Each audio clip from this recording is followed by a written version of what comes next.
Hello mathematicians! Today we're going to talk about opportunity cost and car depreciation.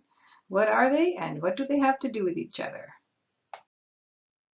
Do you have a favorite drink that you like to buy on a routine basis? Perhaps it's a latte or a bubble tea, maybe a slushie, or maybe you like to buy fries with your lunch every day. Well, opportunity cost is the idea of what if instead of buying that treat, you had invested the money? What would you end up with? That would be the opportunity cost. So let's say, for example, you buy a latte for $4 and you do this 5 times a week, so that would end up being $20 a week. And let's say you did this every week for a year, so that would be $20 times 52 weeks a year, which would work out to a total of $1,040 that you spent on treats. Now, opportunity cost is the idea of what if you had instead invested that money? And let's say you had invested it over 30 years. What would you have ended up with?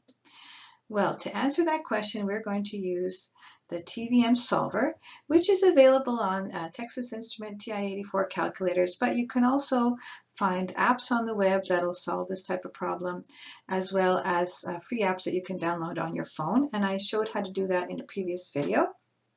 So let's see how this would work. You would take what if you took the $1,040 that you spent on your treats, but let's say you had instead invested that money.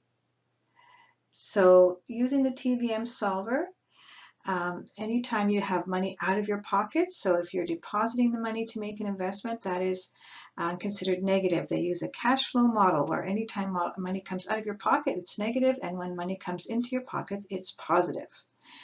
We want to figure out how much would this have grown to if we had invested it instead of spending it. Let's say the interest rate is 2.5. With the TVM solver, you always leave the percent as a percent. You don't have to convert it to a decimal. The TVM solver calls periods the N, and here this will be how long you are investing, so that would be 30 years. Compound it annually, and now I'll show you how to figure out the future value of this using an online app. This is the fncalculator.com website, which also has versions available for free for your phone. Choose the TVM calculator, and then you enter the numbers. So here our present value is negative 1,040. And the interest rate was 2.5, investing for 30 years, compounding annually. Click on the future value, and if we had invested that money instead of buying all those treats, it would have grown to $2,181.47, and that's the opportunity cost. Debt is when you owe money. There are two types of debt, good debt and bad debt. Good debt is when you borrow money for something that will increase in value, and we call that increased appreciation. Examples include when you get a student loan or when you get a loan to start a business. Both of these things eventually will help you earn money, so they will increase in value. Another example is when you get a mortgage to buy a new home. All of these typically will increase in value. Now, bad debt is when you borrow money for something that will decrease in value, and we call that decreased depreciation. Examples are when you get a car loan, when you buy electronics or furniture or a vacation. All of these will decrease in value.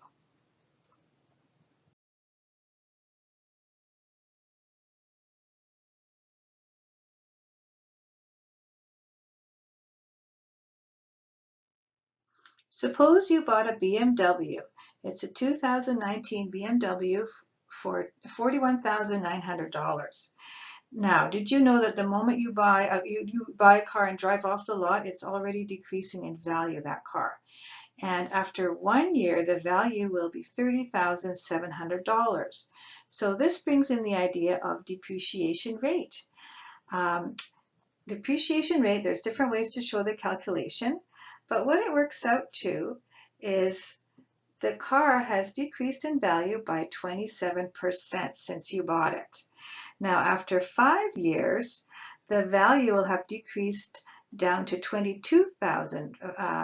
$22,000, so about half of what you originally paid for the car. So cars typically depreciate about 20% in the first year and 15% every year after, with luxury cars depreciating the most. So now let's calculate the depreciation rate of this car. We're going to start with the original price, which was $41,900. And this is negative using the cash flow model because it's money coming out of your pocket. And we'll use the 5-year value as the future value. So 22,575, because 5 years in the future from when you bought your car, this was the value. Now we want to figure out the appreciation rate. And this is after 5 years, so periods would be 5 compounded annually. If you were to go online to the TVM solver calculator and click on rate, you would see that this works out to about negative 11.6%. So what it means is that the negative shows that the value is depreciating. Whenever you have a negative interest rate, that means the value is depreciating or decreasing, and appreciation values are positive. And so this means that on average, your car will decrease about 12% per year in value. In the previous video and previous assignment, your job was to research buying your first car. And we had found as an example a 2017 Honda Civic LX 4-door sedan. The price was $15,250. The dealer could finance that at 6.99%. The mileage was just over 24,000. And we had said that a good used car is typically 4 to 6 years old with about 20,000 kilometers on it per year. The idea is that if a car is 4 to 6 years old, it will have depreciated enough, meaning it will have gone down enough in value for the price to be cheaper for you to buy, yet the reliability of the car should still be good. For this week's assignment, we will look at the car payments and all the costs involved in buying a car. So for this week's assignment, you can choose how much you want to make your down payment. You can choose either 5, 10, 20, or 50% of the price. So let's say we choose 20%. 20% means 20 divided by 100. And then of means multiply. That's of the price. So here's the price. So that works out to $3,050 as your down payment. Now, let's say you are nowhere near to having this amount of money for a down payment, or you're not ready yet to buy a car, but you want to start saving up. So let's just step back and think, how can we come up with a savings plan to save for a down payment like this? So that would be your future value, $3,050 that you want to save up for. And let's say the interest rate is 0.3 and you want to save for 5 years, and there are 12 months in a year. So that would make a total of 60 periods or 60 times that you would be setting aside money monthly. And then so if you were to click on the payment button on the TVM solver, you would see this works out to $50.46 a month. That would be your payment that you would have to make in order to save up this money. And notice that it is a negative because that would be deposits that you were making. It's money coming out of your pocket. Now let's see what your loan would be if you did have this money for your down payment. So the loan is the difference between the car price and the down payment. So here the car price is $15,250 minus your down payment of $3,050. So your loan would be $12,200. This is the money you would have to borrow. Now let's look at the different options that are available when you get a loan. You can have a different term. It could be a 2-year loan, 3-year loan, 5-year loan, 7-year loan, and so on. So let's say you're going with a 5-year loan. And the present value here now is the loan. It's how much money you're borrowing. We saw the dealer can finance that for 6.99% compounded annually. And if you are paying back this loan over 5 years, that would be 5 times 12 months for a total of 60 periods. And again, if you were to calculate this on a TVM solver, you would find that your monthly payment works out to $240.28 a month. Now, how much would you be paying in total over the 5 years? So that would be your total payments would be the $240.28 that you are paying every month for a total of 60 months. And this works out to $14,000, $416.80 that you would be paying in total for this loan. Which brings us to the idea of financial charge. Financial charge is the difference between the total payments and the loan. So here, that would be the difference between the total amount you paid, which is $14,416, minus the amount you borrowed. So in the end, you ended up paying an extra $2,216.80 as interest for this in order to have this loan. And that's what we call the financial charge. Now, quite often, the dealer or the financial institution may encourage you to go with a longer term loan, like let's say a 7-year loan. And let's see why that might be. So here again, the present value is the money that you're borrowing. So that's $12,200, same interest rate. Now it's 7 years, so that would be 12 months times 7, so that would be a total of 84 periods. And then this would work out to a monthly payment of $182.80.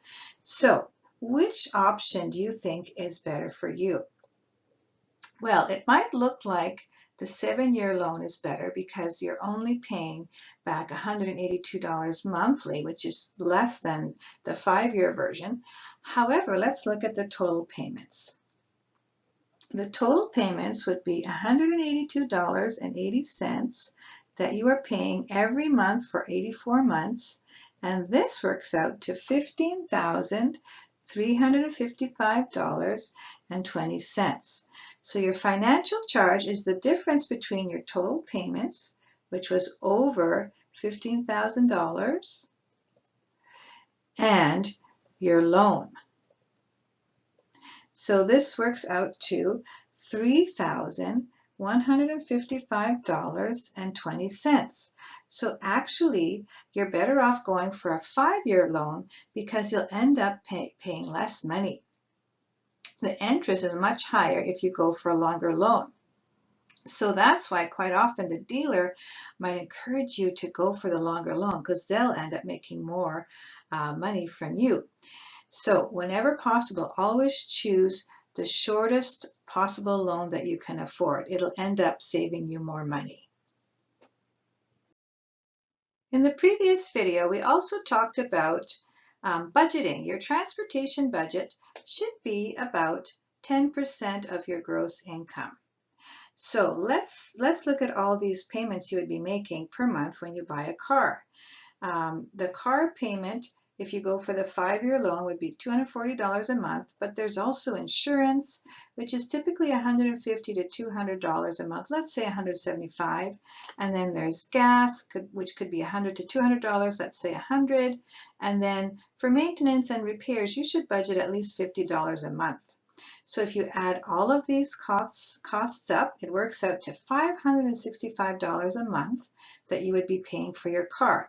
Now multiply this by 12 months, that would be a total of $6,780 that it would cost you a year to have your car. And so if this is supposed to be 10% of your gross income, then that would mean your salary should be $67,800.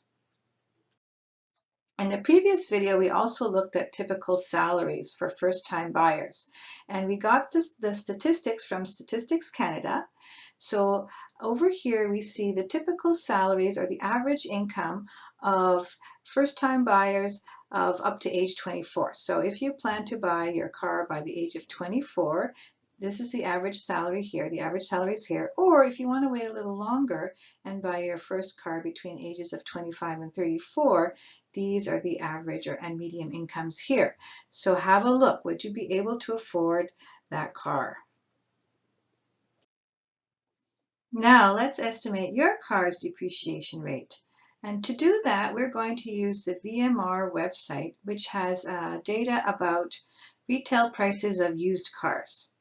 So we'll have to find the retail price of our car from 2017, and also we'll look up the retail value of an earlier model that's 5 years older, from 2012.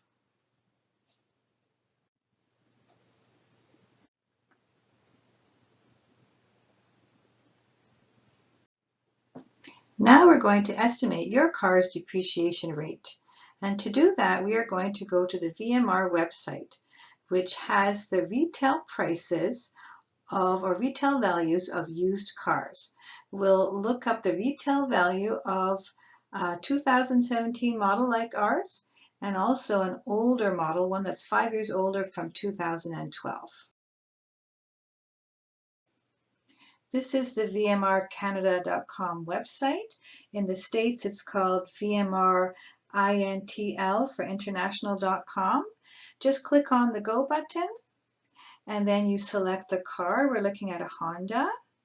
It's a 2017 Civic.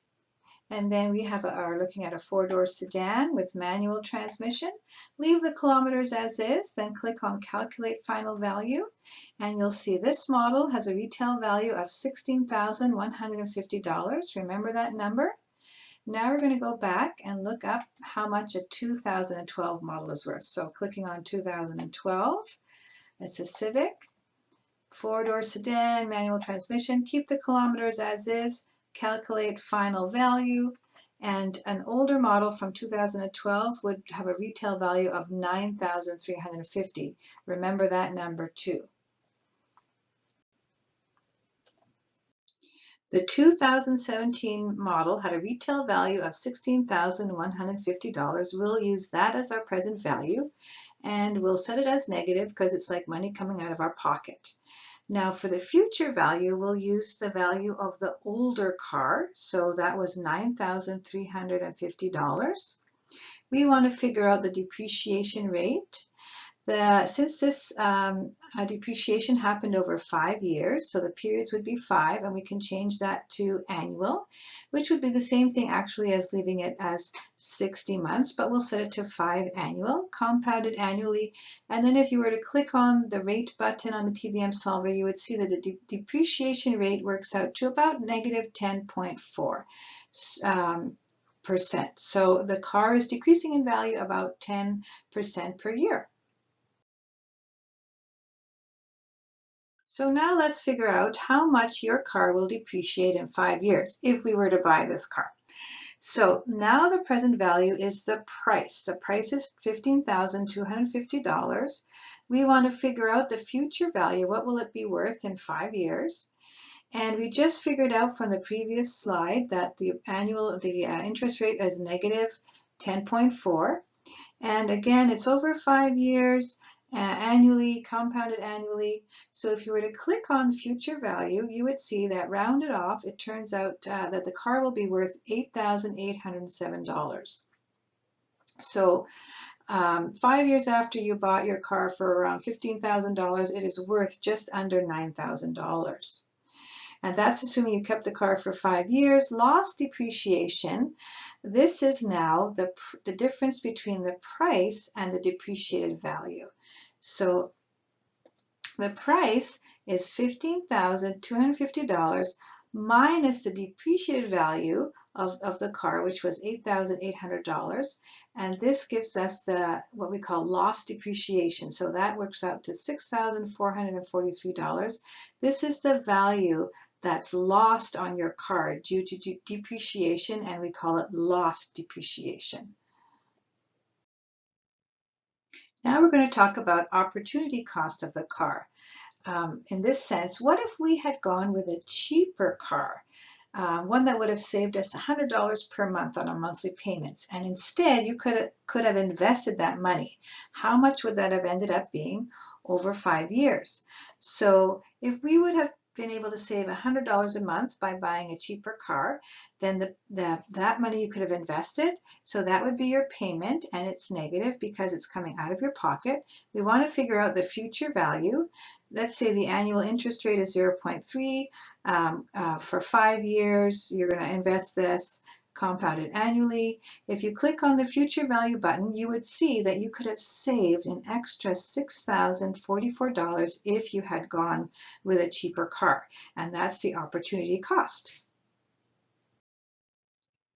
And that brings us to the true cost of the car. The true cost is equal to the total payments plus the lost depreciation plus the opportunity cost. So here are the numbers: financial charge, lost depreciation, insurance, gas, maintenance, opportunity cost. In total, the true cost ends up being over $34,000 over 5 years, and that works out to $570 per month. That is an additional cost on top of the price of the car. That works out to a lot of money. Now you know about opportunity costs and car depreciation.